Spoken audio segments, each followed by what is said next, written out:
ओम श्री महालक्ष्मी नमः। जय माता लक्ष्मी। प्रिय श्रोताओं, आप सभी को अक्षय तृतीया की हार्दिक शुभकामनाएं। आप सभी पर भगवान विष्णु और माता लक्ष्मी की कृपा सदा सर्वदा बनी रहे। आज सुनेंगे अक्षय तृतीया की कथा, तो प्रेम से बोलिए लक्ष्मी नारायण की जय, गौरी पुत्र गणेश की जय, जय श्री हरि।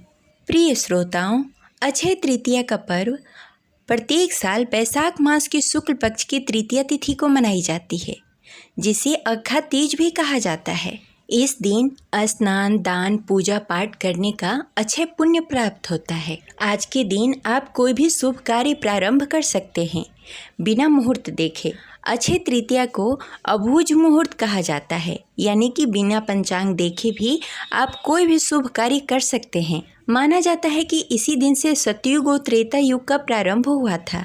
इसके साथ ही धार्मिक मान्यताओं के अनुसार अक्षय तृतीया के दिन ही भगवान विष्णु के छठे अवतार परशुराम जी का जन्म हुआ था, इसलिए आज के दिन परशुराम जयंती भी मनाई जाती है। इसी दिन से केदारनाथ का पट भी खुलता है। सभी श्रद्धालु भगवान भोलेनाथ के दर्शन कर पाते हैं। इसके साथ ही बांके बिहारी मंदिर में आज के ही दिन भगवान श्री कृष्ण के कमल चरणों के दर्शन होते हैं। इसके अलावा और किसी दिन नहीं होते।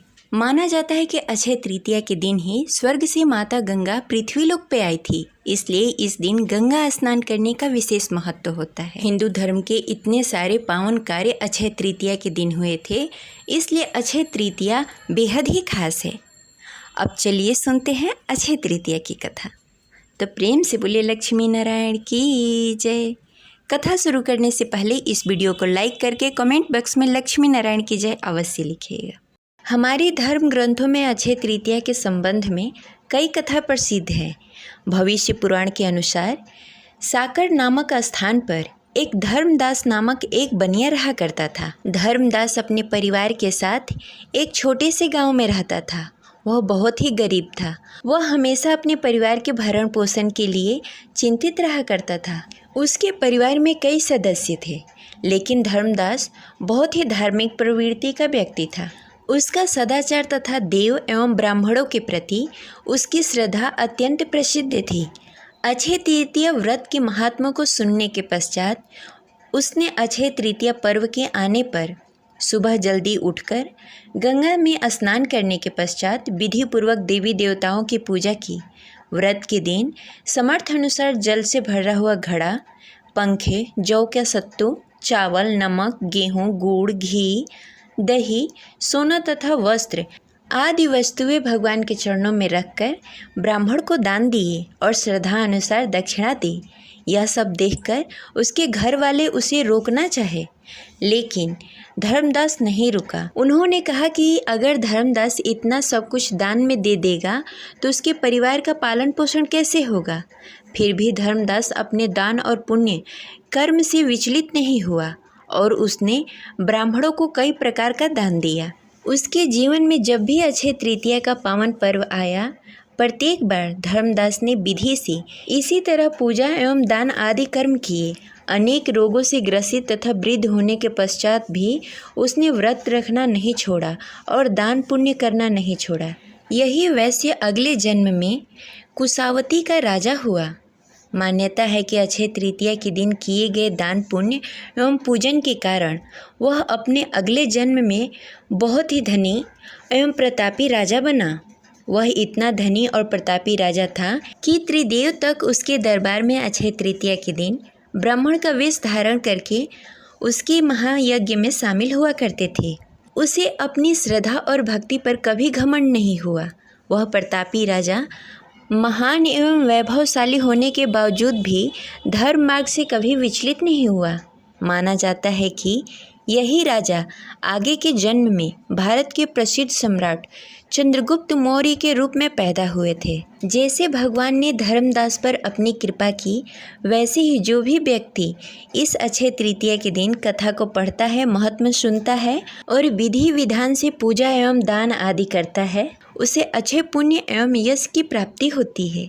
इस प्रकार यह कथा संपन्न हुई। हमारे धर्म ग्रंथों में अक्षय तृतीया के संबंध में कई कथा प्रसिद्ध है। उनमें से कुछ कथाएं इस प्रकार है। चलिए कथाओं का श्रवण करते हैं। पौराणिक मान्यताओं के अनुसार अक्षय तृतीया के दिन ही भगवान श्री हरि के छठे अवतार परशुराम जी का प्राकट्य हुआ था। ये ब्राह्मण होते हुए भी ये स्वभाव के काफ़ी आक्रामक और गुस्से वाले माने जाते हैं।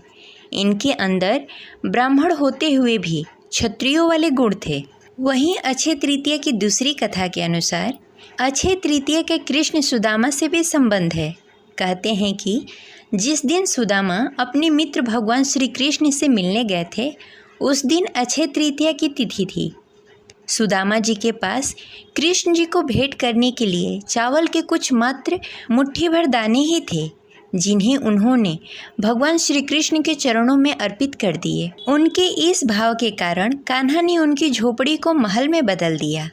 इस तरह सुदामा जी को भी इसी दिन अक्षय निधि की प्राप्ति हुई थी। वहीं अक्षय तृतीया की तीसरी कथा के अनुसार अक्षय तृतीया पर ही युधिष्ठिर को मिला अक्षय पात्र। कथाओं के अनुसार अक्षय तृतीया पर ही युधिष्ठिर को कृष्ण जी ने अक्षय पात्र दिया था। इस पात्र की यह विशेषता थी कि इसका भोजन कभी समाप्त नहीं होता था। इसी पात्र की सहायता से युधिष्ठिर अपने राज्य के भूखे और गरीब लोगों को भोजन उपलब्ध कराते थे। भविष्य पुराण में अक्षय पात्र का संबंध मनुष्य के दान धर्म से बताया गया है। वहीं अक्षय तृतीया की दूसरी कथा के अनुसार अक्षय तृतीया पर ही महाभारत लिखने की शुरुआत हुई थी। अक्षय तृतीया के दिन से ही महर्षि वेद व्यास ने महाभारत की कथा को सुनाना आरंभ किया था और गणेश जी ने इस कथा को लिखना आरंभ किया था। इसी वजह से कहा जाता है कि महाभारत का युद्ध भी अक्षय है, जिसके कुछ उदाहरण आज भी कहीं कहीं देखने को मिल जाते हैं। वहीं अक्षय तृतीया की दूसरी कथा के अनुसार अक्षय तृतीया पर ही त्रेता युग का आरंभ हुआ था। भविष्य पुराण में बताया गया है कि अक्षय तृतीया को युगादि तिथि कहा गया है। दरअसल इसी दिन से त्रेता युग का आरंभ माना जाता है। इसीलिए इस दिन को शुभ कार्यों के लिए सबसे शुभ मुहूर्त के तौर पर माना जाता है। मान्यता है कि अक्षय तृतीया के दिन जो भी कार्य करते हैं उसमें हमें अच्छे फल की प्राप्ति होती है और वह पुण्य कभी समाप्त नहीं होता। इसलिए अक्षय तृतीया के दिन दान उपदान करना चाहिए। अब वहीं अक्षय तृतीया की दूसरी कथा के अनुसार अक्षय तृतीया पर भगवान श्री कृष्ण ने द्रौपदी की रक्षा की थी। महाभारत में द्रौपदी के चीरहरण की घटना सर्वाधिक चर्चित मानी जाती है। पौराणिक मान्यताओं के अनुसार उस दिन भी अक्षय तृतीया ही थी जब पांडवों ने कौरवों के साथ जुए के खेल में द्रौपदी को दांव पर लगा दिया था। दुशासन ने द्रौपदी का चीरहरण करना चाहा। अक्षय तृतीया के दिन ही द्रौपदी की लाज बचाने के लिए भगवान श्री कृष्ण ने द्रौपदी को अक्षय चीर प्राप्त किया था। वहीं अक्षय तृतीया पर गंगा का अवतरण भी हुआ था। नारद पुराण में बताया गया है कि अक्षय तृतीया के दिन ही गंगा का धरती पर अवतरण हुआ था। तेज बहाव के साथ ही स्वर्ग से निकली गंगा नदी को शिव जी ने अपनी जटाओं में धारण किया था। फिर भगीरथ के प्रयास से देवी गंगा धरती पर अवतरित हुई थी। इस प्रकार अक्षय तृतीया की कथा संपन्न हुई। प्रेम से बोलिए लक्ष्मी नारायण की जय। आशा करते हैं हमारी कथा आपको अच्छी लगी होगी, तो इस वीडियो को लाइक करके कमेंट बॉक्स में हरे कृष्णा अवश्य लिखें। मिलते हैं अगले वीडियो में, तब तक के लिए हरे कृष्णा, राधे राधे।